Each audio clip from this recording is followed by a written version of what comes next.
What up, y'all? Welcome to episode 6. Wow, we're moving of the Indy-Analysis.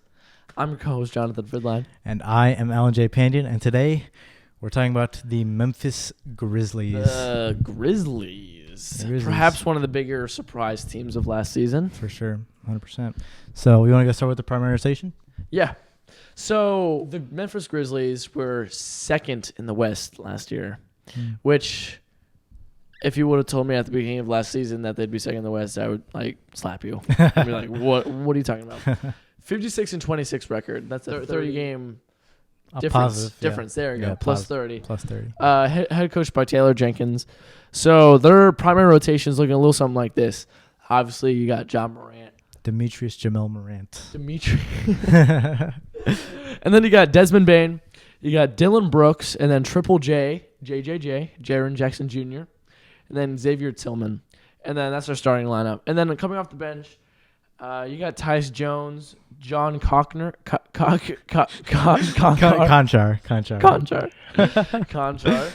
And then you got Zaire Williams, Brandon Clark, and Steven Adams. So, yeah, looking at this rotation, I really wanted to talk about one player in specific. You might be thinking, I'm not talking about John Morant. That'll be him in a few minutes. But I'm talking Not Demetrius? Not Demetrius, I'm sorry. No. I want to talk about Desmond Bane. Desmond Bane, you might know him as the yoked shooter. Yeah, the dude with massive arms. Oh, my goodness. Short, massive tree trunk arms. Not legs, tree trunk arms. Arms. But we saw this when Ja gave him the Most Improved award. Last year, he was a no-name, but this year averages 18 points a game and becomes the Grizzlies' best shooter alongside Dylan Brooks. Yeah. So he's a really good defender. He's shorter on the shooting guard side. He's like 6'3" maybe, but he's still a really good defender. He's strong, as we've all noticed. He's a very strong physical defender, and he can shoot the crap out of the ball. I just wanted to mention that. That's a reason for success. Would you consider him the number 2 option on this team, kind of? No, I consider Jaren Jackson number 2 option. He's maybe a 3 or 4, depending on how Dylan Brooks. Yeah, I agree. Yeah. But then obviously the first option being Mr. Demetrius, Mr. Ja. Yes. Ja won the Most Improved Player. Mm-hmm. Which there was some controversy there just because, he was good before this. But yeah, I think there's some merit to it just to consider how he was a borderline all-star before this. And then this year he was a literal MVP candidate. For sure. Yeah. He really took that jump into superstardom, kind of MVP candidacy.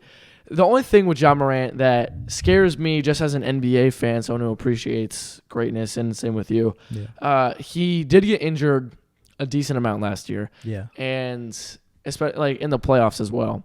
Yeah. And I don't want to compare this too early to one of the bigger tragedies in the NBA history, which is the rose that never blossomed, as it is. That's a great metaphor. Yeah. Derrick Rose and John Morant are actually compared a lot, like small, super athletic guards. Yeah, hyper athletic for sure.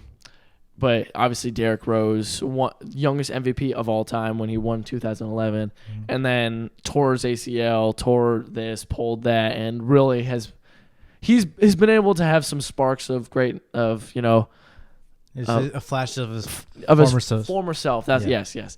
And he's currently rocking with the. Is he back with the Knicks? I think he's with the Knicks now. Yes. Yeah. I shout out to him for not retiring, and just kind of giving up. That dude has worked. Yeah. Right. One thing that kind of rubs me the wrong way with this Grizzlies team with Ja, and I feel like it's appropriate to mention this during our talk with him, is he's great and everything, but then you got to realize that this team was like 23-2 when he was injured, something like that. Yeah. What do you make of that? Like, I honestly don't know what to think of that. Like a team that's like kind of better without their star player. Yeah, I think it's hard. It's hard to like kind of balance because you got John Morant, and then you got the team that's like still really good. I think it's more of a compliment to the team that even without Ja they can still win. But for long-term success, I think this is more of like a temporary it just proves that these players can be not number 1 options but viable scoring options with Ja. So maybe they fit better with better spacing, and Ja's not the best shooter, but he can drive and kick out. Maybe with better spacing at point guard with Tyus Jones, they're a more successful team. So I think Josh should use that as motivation to become a better shooter, so their team can be at that higher level. Yeah, to compete with this very talented Warriors team and for sure, like a budding Mavericks team. I don't know. Yeah, we'll see how the season plays out. Yeah, so I watched a lot of Grizzlies games this season because I was like super intrigued, like Ja Morant, Desmond Bane, this Dillon team's Brooks. winning. Like who are the Memphis Grizzlies? Exactly. Yeah. So I remember watching the old grit and grind Grizzlies with Marcus Gasol, Zach Randolph, and this play style. You might think it's like, oh, Ja Morant, high flyer, super athletic. It's not that different. So looking at their offense. You'll talk about this traditional four-man big man lineup that they have, but I want to talk about their offense in that it was kind of remind me of the Miami Heat, where there wasn't a lot of player movement, not a lot of ball movement. It's kind of like pick and roll with Ja, and if he gets a kick out, then he'll have a kick out, but he can just really attack the rim and hit Jaren Jackson on the roll or on the pop. So it was really simple like that, but it worked because you have such a talented player in Ja Morant and with a talented big man in Jaren Jackson Jr. But when it came down to the nitty gritty, like when it came down to late shot clock situations or at the end of games, they didn't really have an offense. It was just kind of like, okay, good job, give the ball to Ja, and do something. He would go back to the half court line. And he would just get a head start, run right at the basket, and barrel into defenders. And that kind of talks about the durability of Ja, in that he just barrels into defenders and just attacks the rim with reckless abandon. So I don't know. They might need to look to work more player movement and like how the Warriors have a lot of weak side action with Steph Curry come off screens. Obviously, I'm not saying just Steph Curry, but maybe with Desmond Bane or Dillon Brooks getting that off-ball move and that dummy action just to occupy the defense. Exactly, yeah. Move off ball a little. Yeah. And like you said earlier, this team, traditional is the right word when explaining their starting lineup, how the way they play. They play a four big man starting lineup, 3 to 4. Yeah.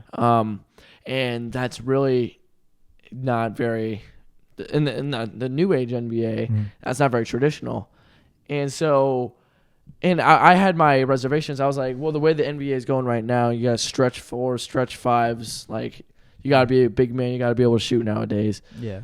And I was like, how's this team going to work in this new age NBA? Well, obviously, they were able to succeed, second seed of the West. And what I do love about this team is, like when Ja was injured, even when Ja was on the floor, they have undeniable team chemistry. For sure. Which I can always appreciate. Like there's not a lot of teams where you take out their star player and they go 21-2. Yeah. When there's no obvious like all-star on the team. So we'll see. They may make some moves in the offseason to maybe get another shooter, maybe get another guard, spread the floor a little bit. Yeah. Because they have subpar floor spacing obviously with a 3-4 big man lineup. Yeah. And that's really the gist of how they play and how they kind of run things. Sure. Yeah, the thing about their four big man lineup where they have Jaren Jackson Jr., Xavier Tillman, Brendan Clark, and Steven Adams is that they led the league in rebounding by a mile this year. They were first in the league in rebounding with 56.5 rebounds a game. And they were also first in the league in points in the paint. Yeah. So those are some trade-offs you're going to have. Yeah. So because rebounding is a big part of the game, rebounding and especially points in the paint, where really becoming obsolete a little bit because with the 3 ball becoming so popular. Yeah. But it's never a bad thing to lead the league in points in the paint. The thing I will say with a player like Ja Morant who is a slasher. How if you do spread the floor for him more and give him maybe run a 5-out set with Jaren at the 5 and another shooter at the 4, how will that affect the points of the paint? Because Ja Morant's still going to get his basket.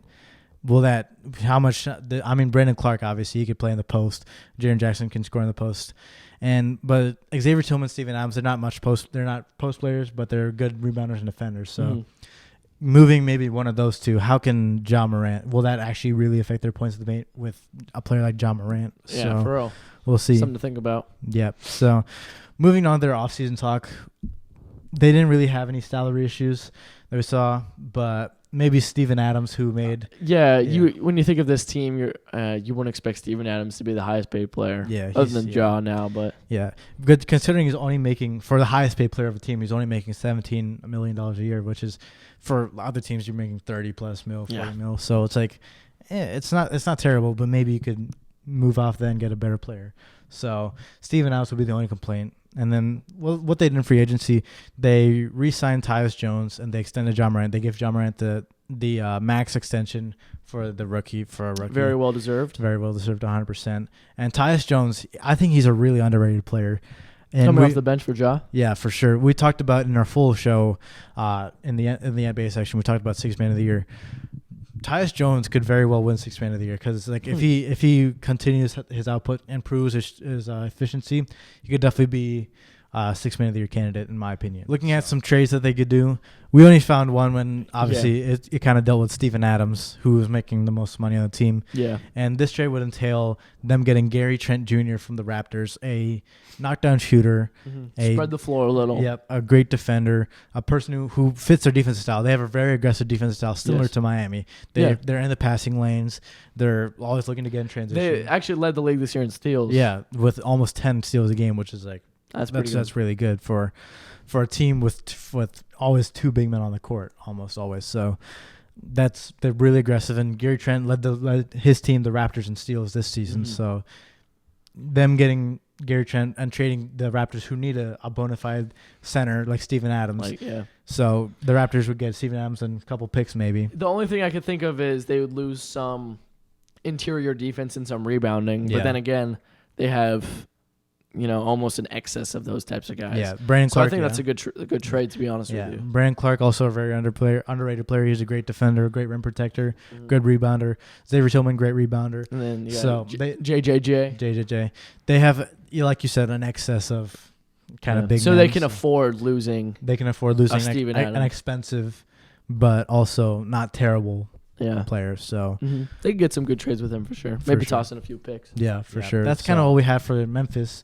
That's really it. They were a very solid team, but obviously they can improve. Every team can improve in some facet. I'm excited to see what this team is going to do this year. The one thing I will say, just as a last minute thing, the one thing I really admired about them is that, especially in the Warriors series, they attack the Warriors with no fear.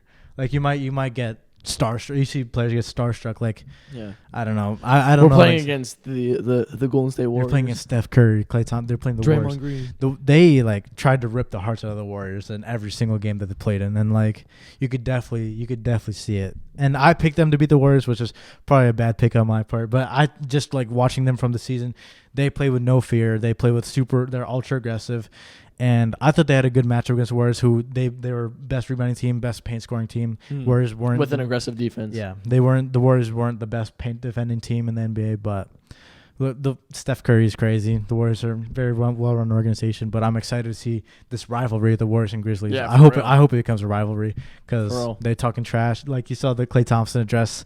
I think it was Jaren Jackson or somebody after the finals. So they're beefing on Twitter and everything. So I'm excited. I'm excited for this rivalry. Popcorn. Yeah, hopefully it might be a Christmas Day game. We'll see. But we'll see. Yep. So that just about does it. You gonna shout out? Yeah, I would love to actually. On Instagram, the social media website or app. Or I think you'd also go on the computer. Yeah. Did you know you can go on Instagram on the computer? I did not. Yeah. It's pretty cool. You should check it out sometime. You know what you should do on the computer? You should look up the Pick and Roll Podcast _ And that is a wrap.